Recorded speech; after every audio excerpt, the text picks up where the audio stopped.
Estamos en nuestra cumbre, la Conferencia Internacional de Innovación y Transformación en la Educación Superior en la Postpandemia, y me encuentro con Suzanne Fortier. Ella fue la rectora de la Universidad McGill en Canadá, en la provincia de Quebec. Nice to see you and welcome to Minuto Radio. Thank you very much. It's been a real pleasure to be here.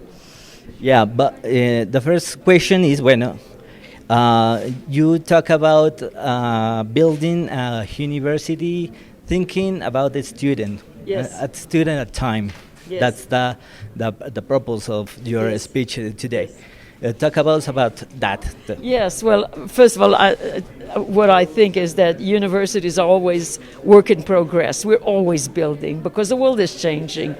And increasingly, we have the opportunity to build universities that are much more responsive to individual needs.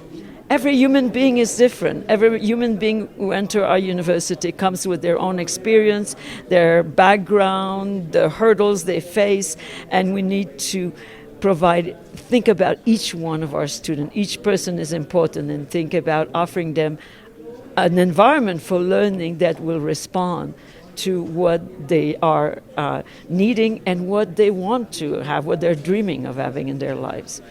So it's one student at a time, the student always being in the center of our universities.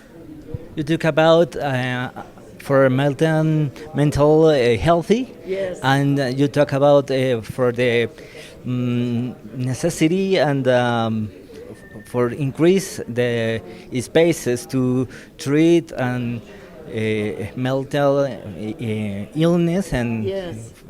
encourage the healthy. Well, I think we need to think not about necessarily starting from mental illness, but from mental wellness. How do we keep ourselves well mentally? And I think in the past, it was a stigma to talk about mental health. But just like physical health, most people through their lives will experience some moments of depression, pressure, and so on. Some people, though, and it's not the majority of people, but some people will have very serious mental illness issues. But for most of us, it's the mental wellness that we need to focus on to prepare ourselves to face disappointment, setbacks, pain, sadness. It is part of our lives as human beings, so we need to prepare ourselves just like we prepare our bodies to be resilient and to be strong. We need to help everyone in our community to become more resilient and stronger with their mental health and their mental well-being.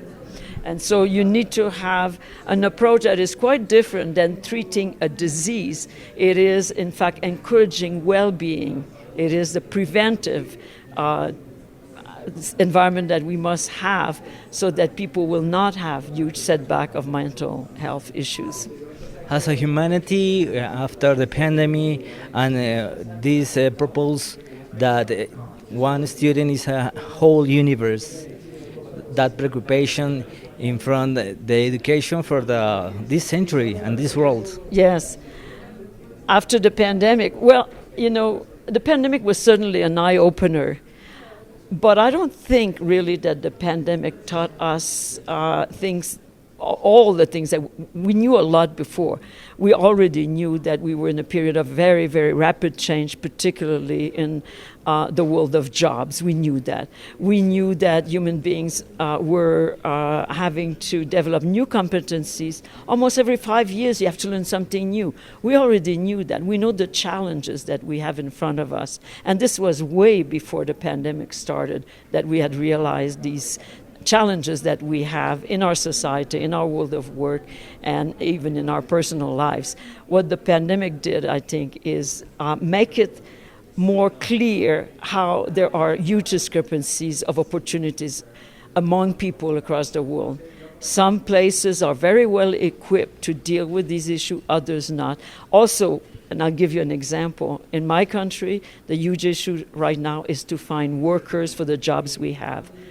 moved to many countries in Africa. The big challenge is how to find jobs for a very large number of young people, very talented, but there are not enough jobs for them. So the world is different that way, I think, across the planet. But these issues, as I say, they were there before the pandemic. The pandemic just put, I think, a big spotlight on those issues. Thank you very much, Suzanne, and you will be always welcome to Uniminuto and Uniminuto Radio. Thank you very much. Muchas gracias. Gracias a ti.